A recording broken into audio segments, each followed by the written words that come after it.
On a tous des objectifs, des rêves, et quand tu parles aux gens, ils ont toujours un projet en tête, quelque chose qu'ils ont envie de faire. Alors pourquoi est-ce si difficile de les atteindre? Pourquoi est-ce qu'on est bloqué, incapable d'agir alors qu'on sait les choses qu'on doit faire? Et pourquoi on n'y arrive pas? Tu sais que tu dois perdre du poids mais tu n'y arrives pas. Tu sais que tu veux prendre du muscle mais tu n'y arrives pas. Tu sais que tu dois étudier mais tu n'y arrives pas.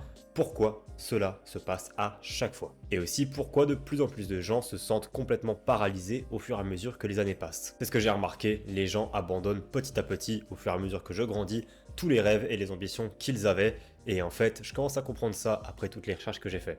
Cette vidéo va parler en détail de motivation, discipline, comment faire pour reprendre sa vie en main parce que je veux profondément t'aider à devenir meilleur. Avant de plonger dans toutes les ressources que je veux te présenter, je veux me présenter rapidement parce que si tu ne me connais pas, je m'appelle Sam. Je suis un mec plutôt flemmard et j'ai passé la plupart de ma scolarité jusqu'à ma deuxième année de fac à faire le strict minimum pour pouvoir juste avoir les notes nécessaires pour progresser et rentrer chez moi pour pouvoir jouer aux jeux vidéo parce qu'à l'époque j'avais l'ambition d'être gamer professionnel et en fait il y a un moment je me suis réveillé, je me suis dit non c'est peut-être pas la vie que je veux mener et j'ai tout changé de A à Z, sauf que ce processus m'a pris beaucoup de temps et d'ailleurs il est encore en train d'être fait. J'ai pas terminé du tout ma transformation et à travers des systèmes que je me suis appliqués, j'ai réussi à redéfinir la personne que je suis, à reprendre des études de kinésithérapie que j'ai terminées cette année, à créer cette chaîne YouTube, à faire des vidéos tous les jours, aller à la salle, construire mon meilleur physique depuis très longtemps, bref. Je suis pas là pour me vanter, je veux absolument t'aider à accomplir tes objectifs et te montrer qu'il n'y a pas d'âge pour essayer de te reprendre en main. Maintenant, la vidéo que tu vas voir là m'a pris beaucoup de travail et il y a beaucoup d'études scientifiques dedans, des livres, d'expériences personnelles et des profondes réflexions et aussi beaucoup de montage et je n'aime pas le montage et je me trouve pas fort en montage donc c'est aussi beaucoup de travail. Ça va donc être super dense. Donc pour ton futur et pour ton bien-être dans le futur, si tu veux vraiment regarder cette vidéo et en tirer quelque chose, s'il te plaît, ne la consomme pas, mais vraiment réfléchis pendant que je te parle et essaye d'appliquer tout ce que je te dis à des situations personnelles. On est tous nés avec des cartes différentes et toutes les situations que je vais t'évoquer là peuvent être appliquées à ton propre cas parce que tu es un individu spécial, qui a des pensées spéciales, qui a eu un environnement social spécial et il n'y a rien qui s'applique à une seule personne. Il va falloir que tu adaptes ce que je te dis à toi-même. Disclaimer. Tout ce que je dis là, c'est porté par des études scientifiques, des livres et tout ça. Néanmoins, je n'ai pas la science infuse et les études scientifiques non plus. Le cerveau est super complexe et il se peut que des choses que je dis là peuvent être fausses dans un an, d'accord? Tout ce que je dis là, c'est les théories qu'on a actuellement, des choses qui paraissent vraies et qui me semblent logiques, néanmoins ce n'est pas forcément vrai. Par contre, si jamais quelque chose que je dis là s'avère être faux, mais que ça t'aide et que tu y crois, alors on s'en fout, d'accord? C'est comme toute chose, si jamais ça t'aide, on s'en moque, que ce soit faux ou vrai. Si ça t'aide, écoute-le, prends-le en main et utilise-le. J'ai déjà parlé 5 minutes, je n'en peux plus. Alors, moi je vais me faire un café.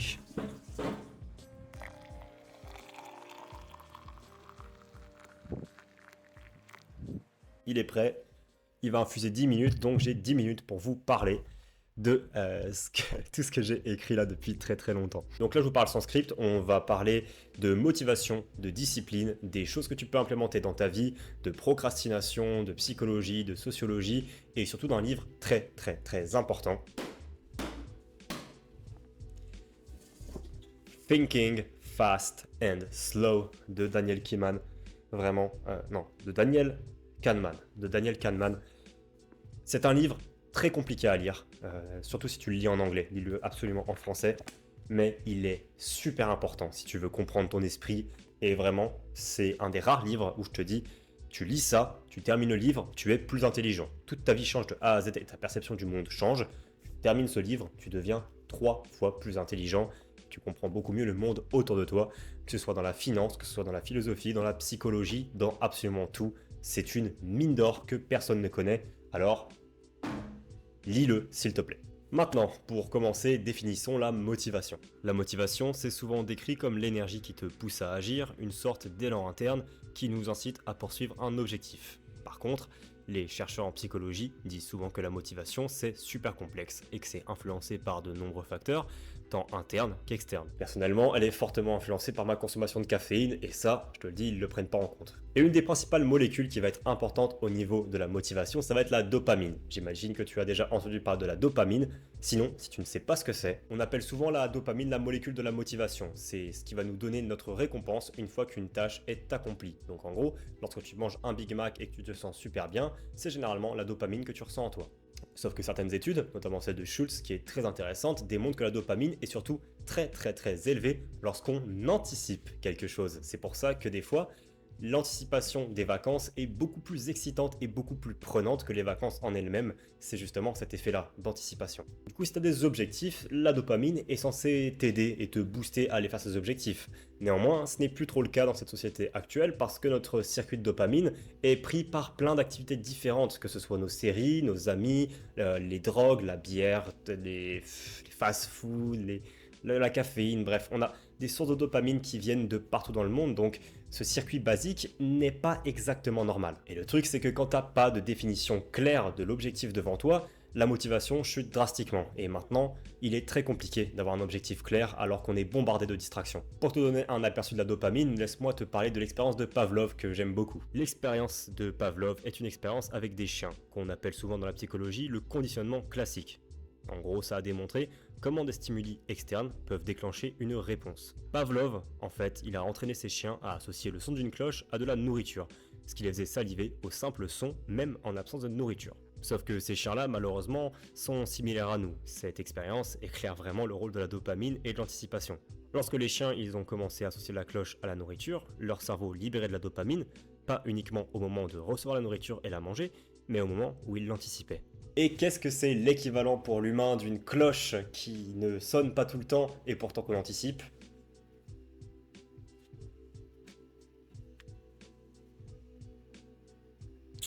Ouais. Ouais. Voilà, c'est juste pour te montrer rapidement à peu près comment la dopamine prend contrôle de notre vie. Ok, c'est une molécule super importante. Et le problème, c'est que maintenant, on a tellement de choses qui nous déclenchent de la dopamine qu'il va être compliqué d'effectuer des tâches compliquées. Parce que compliqué d'effectuer des tâches compliquées, moyen. Parce que si en scrollant sur ton portable, tu as ta dose de dopamine, eh bien tu n'as pas envie de faire des activités extrêmement dures qui devraient te lâcher de la dopamine plus difficilement. Si scroller sur ton portable ou jouer à des jeux vidéo, quelque chose que tu fais en 2 secondes avec juste un clic, te relâche plus de dopamine qu'aller faire la vaisselle, faire la lessive ou travailler, eh bien normal que tu n'aies pas envie de le faire. Comprends vraiment cela au niveau de la dopamine, qu'en fait, si jamais tu as des choses plus hautes et plus fortes en dopamine, il va être compliqué de faire des choses plus basses en dopamine.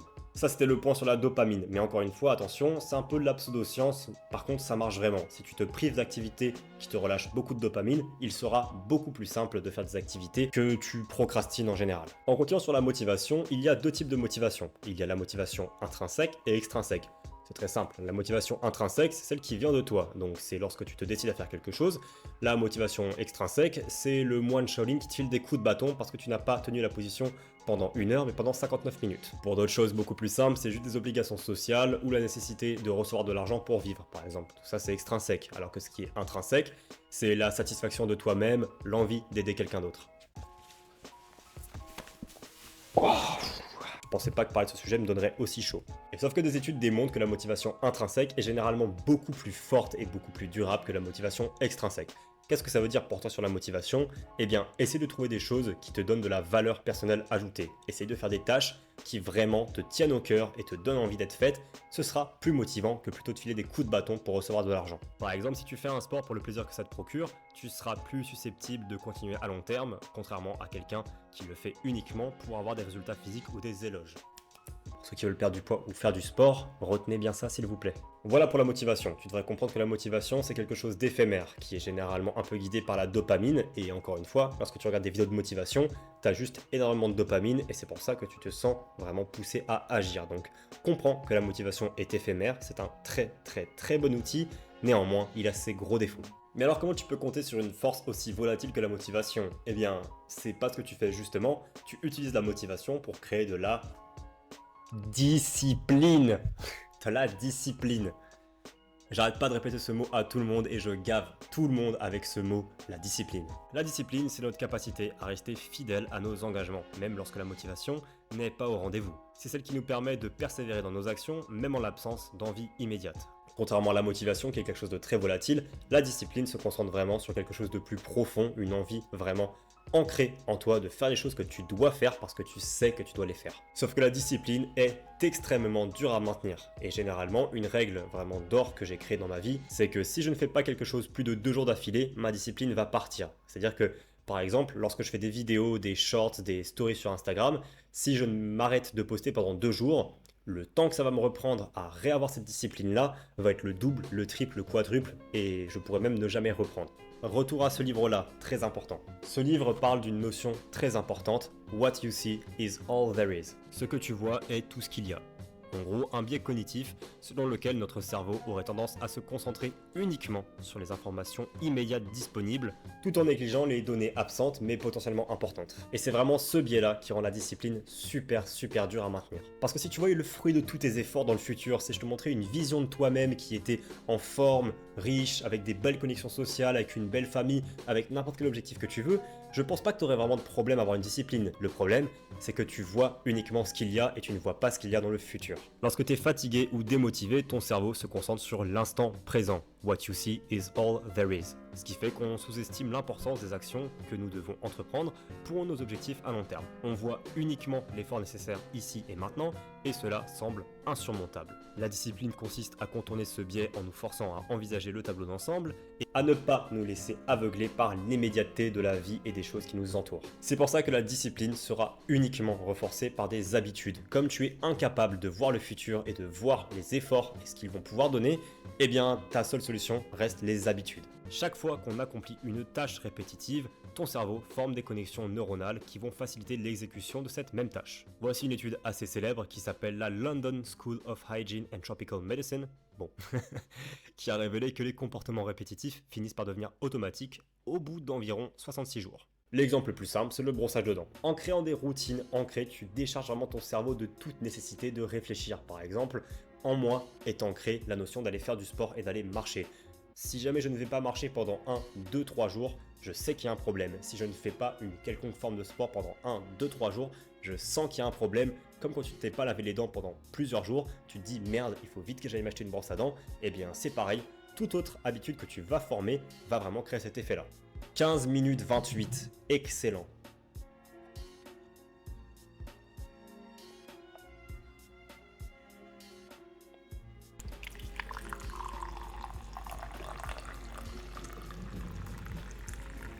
Et maintenant, je vais te parler d'un truc qui est un peu de la pseudoscience parce que ça se base sur une seule étude de 2020 que j'ai lue qui parle du AMCC, Anterior Mid Cingulate Cortex. Donc ce serait une aire dans ton cerveau, toute petite, qui serait responsable de ta prise de décision et de faire les choses que tu ne veux pas faire. Elle serait capable de gérer ton envie de vivre, ton envie d'aller chercher des baies dans la nature, d'aller chasser, tous ces trucs-là. Donc c'était peut-être un excellent outil quand on évoluait parce que pendant les temps durs, ça nous permettait d'évoluer pour faire les tâches difficiles, et pendant les temps faciles, se relaxer et pouvoir se relâcher. Sauf que maintenant, les temps sont, on va dire, extrêmement faciles. Ta vie n'est pas en danger tous les jours, du coup, tu auras tendance à être plutôt flemmard. Et il serait possible d'entraîner cette aire du cerveau, c'est-à-dire si tu fais des choses que tu ne veux pas faire, eh bien cette aire va grossir et à chaque fois ce sera plus simple de faire des choses que tu ne veux pas faire. Et par contre, dès que tu te laisses aller et dès que tu fais des choses que tu veux faire à 100% et que tu te laisses prélasser, cette aire du cerveau diminuerait parce qu'elle ne serait pas utilisée. C'est un peu de la pseudo-science, par contre c'est vraiment ce que j'ai moins remarqué dans ma vie. Lorsque je fais plein de choses que je ne veux pas faire, il est beaucoup plus simple de les accomplir. Dès que je me relâche et que je prends des vacances et que je joue aux jeux vidéo et que je bois avec mes potes et que je me prélasse et que je ne fais rien, que je reste au lit, que je fais des grasses matinées, reprendre mes habitudes compliquées, c'est impossible et ça me prend des semaines et des jours de frustration. Voilà tout sur la discipline. La discipline, c'est de la répétition. La discipline, c'est aussi un truc qu'on verra un peu plus tard en fin de vidéo, le petit secret que je vais te révéler, qui a fonctionné pour moi. La discipline, c'est le plus important si tu veux réaliser tes objectifs, d'accord? Il va falloir vraiment la cultiver. Mais comment avoir de la discipline? Parce que c'est sympa de dire ça, mais j'y arrive pas. T'inquiète pas, ça va venir. La procrastination, c'est le plus grand ennemi de la motivation et de la discipline. T'as des études qui démontrent qu'on procrastine souvent par peur de l'échec, par peur de la complexité d'une tâche, ou simplement parce que nous n'avons pas une vision claire des bénéfices futurs. What you see is all there is. Et de plus, quand on reporte une tâche, à chaque fois, chaque jour qui passe, elle semble de plus en plus insurmontable, et on a de moins en moins envie de la faire. Je pense que t'as déjà ressenti ça, non? Tu te mets à faire un truc que t'as pas envie de faire, tu commences, ça commence à te saouler, mais t'as fait la moitié. Tu te dis, vas-y, j'arrête, je prends une pause. Tu reprendras que 1, 2, 3, 4 mois après, et tu prendras quelques minutes à terminer, tu te diras mais merde, pourquoi j'ai pas fait ça avant? Vraiment la procrastination pure et dure, la vraie de vraie. Comme on l'a vu, motivation et discipline, c'est des processus complexes qui dépendent de nombreux facteurs, internes et externes. Mais pour vraiment comprendre comment est-ce qu'on arrive et on n'arrive pas à faire nos efforts au quotidien, il faut vraiment plonger profondément dans le cerveau. Parce qu'il existe beaucoup de facteurs qui ne sont pas uniquement dus à toi-même qui vont influencer ta prise de décision chaque jour. Les facteurs externes, ou par exemple les pressions sociales, et aussi la fatigue mentale. Maintenant, je vais te prendre un exemple parce que c'est ce qui m'est arrivé hier et c'est ce qui m'a forcé à terminer ce script et à tourner cette vidéo aujourd'hui.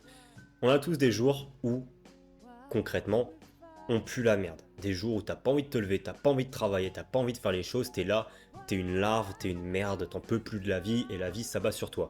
Pourquoi ça se passe ça? Et bien ce phénomène peut être attribué à la fatigue mentale. La fatigue mentale ou aussi appelée fatigue cognitive.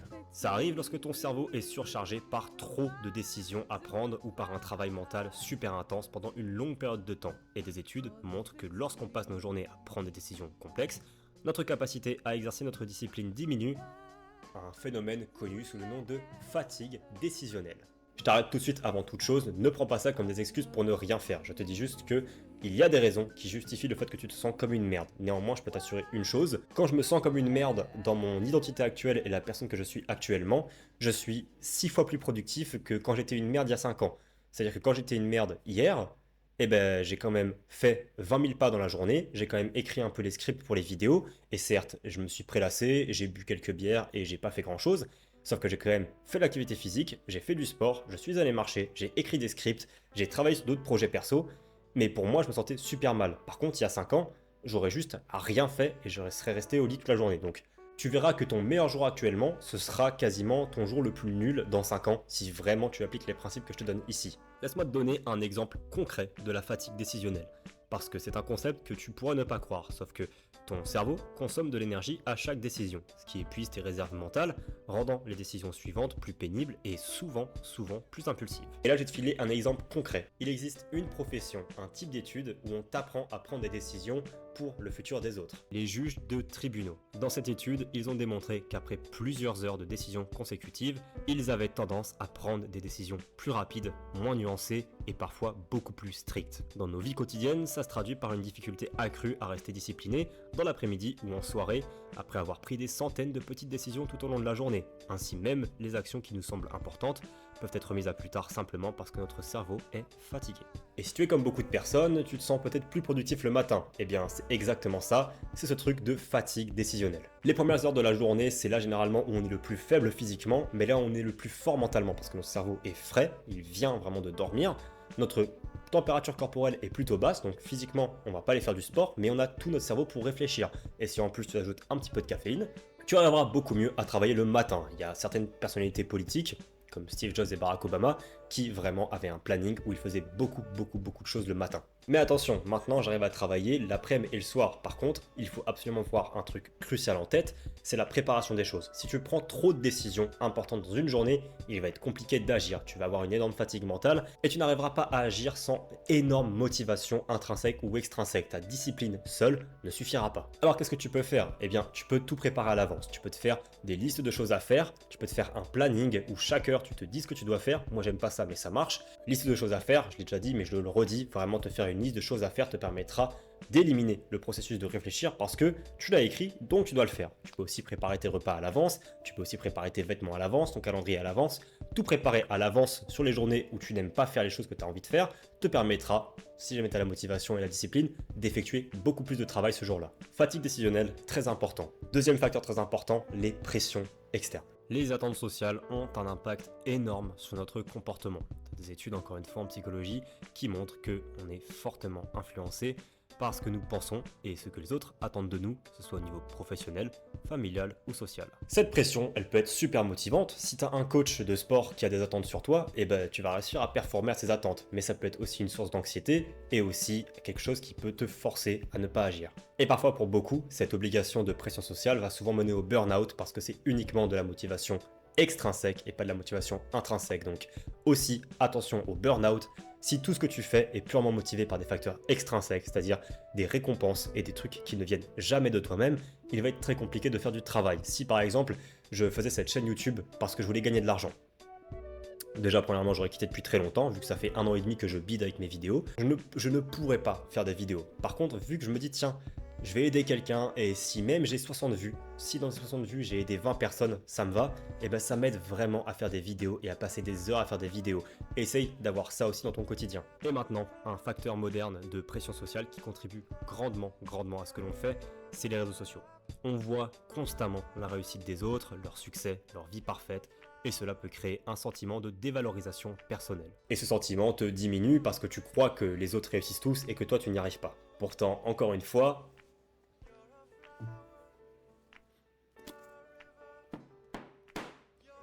what you see is all there is. Tu vois que ce qu'il y a devant toi, tu ne vois pas les autres facteurs derrière.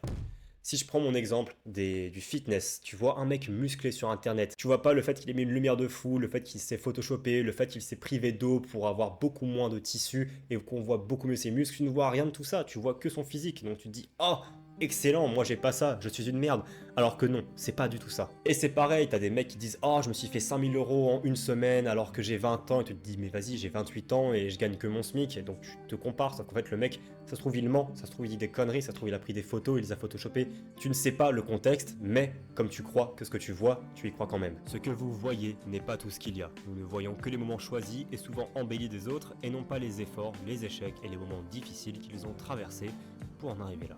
Cette vidéo elle est dure à filmer, hein, putain. Ce qu'on a vu jusque là, c'est que la motivation et la discipline, c'est pas juste « Oh t'es flemmard et tu le fais pas ».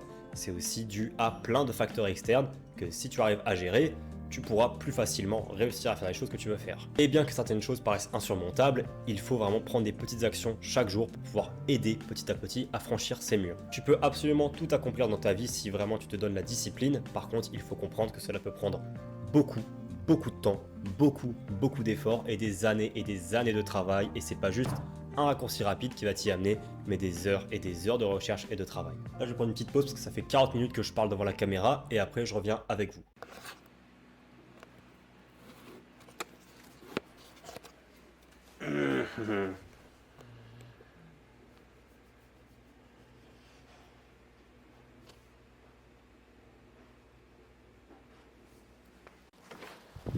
Oh, putain.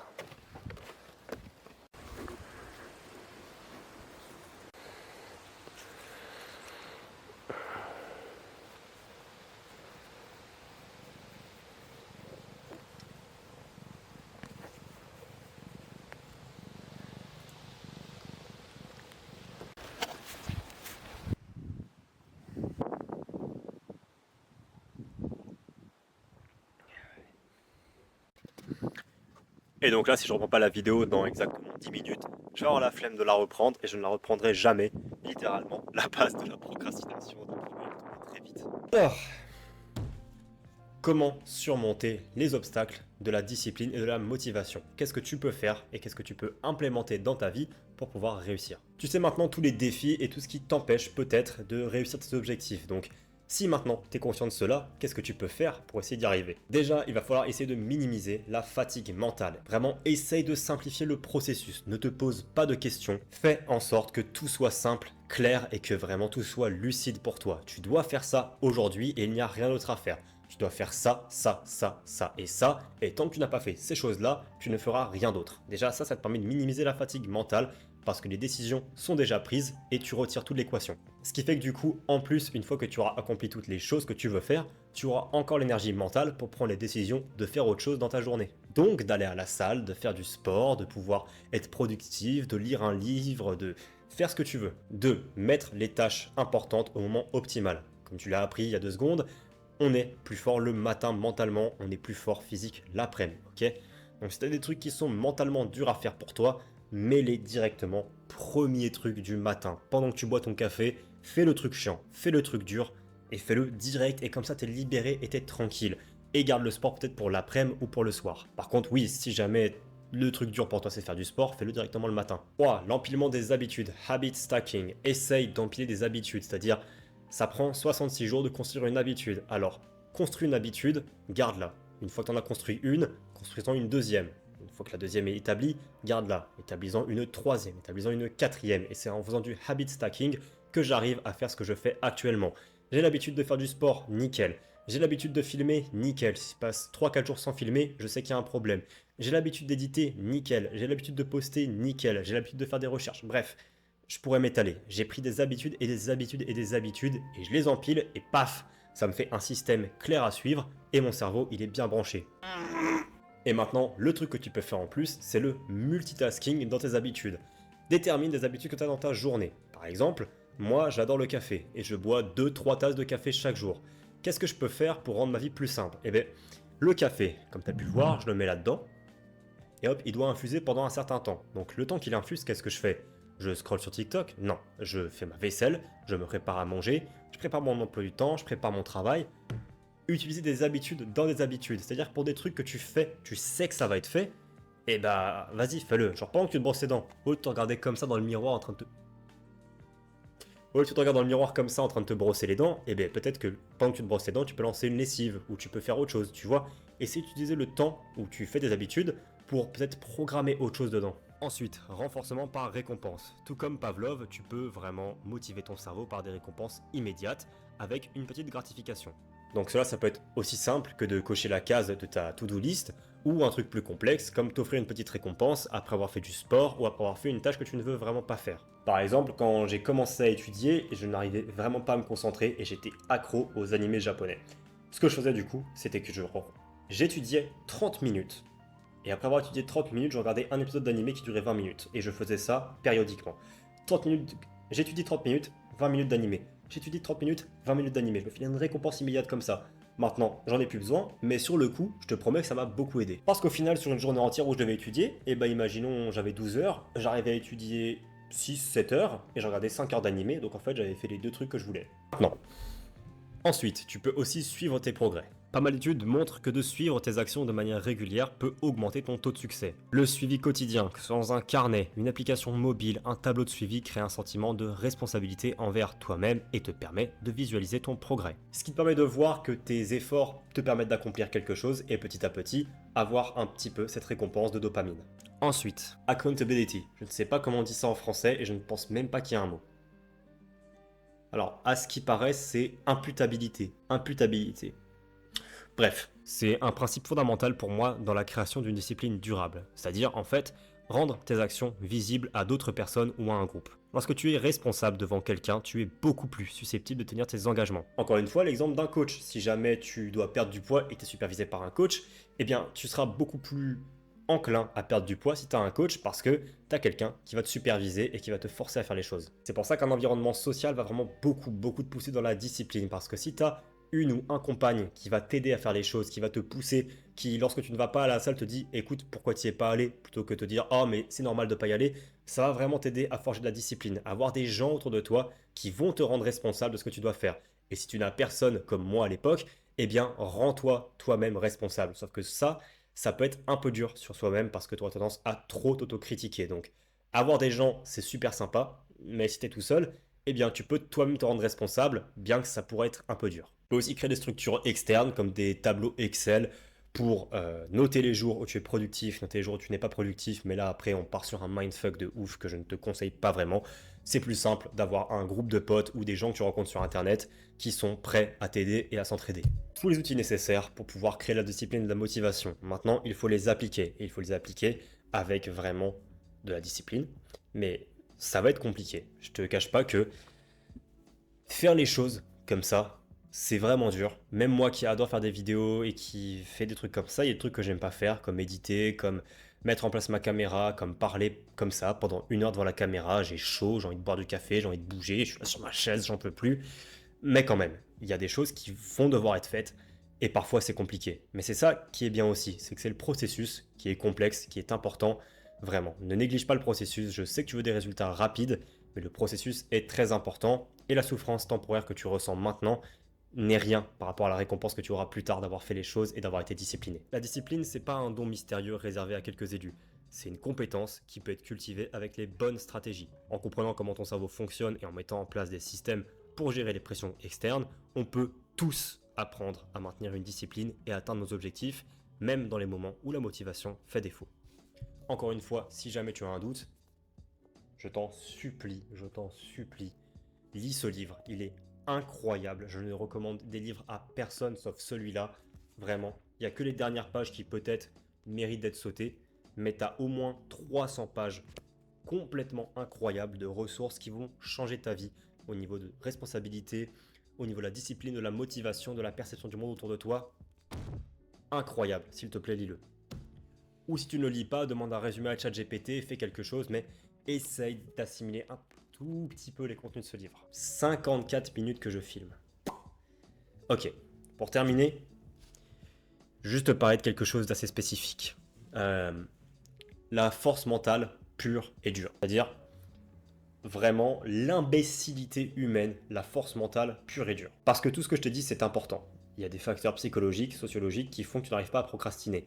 Mais il y a aussi un grand élément de pitié de toi-même et de flemmardise totale. Il ne faut pas négliger aussi le fait que l'être humain est flemmard et on ne veut pas faire les choses qui doivent être faites.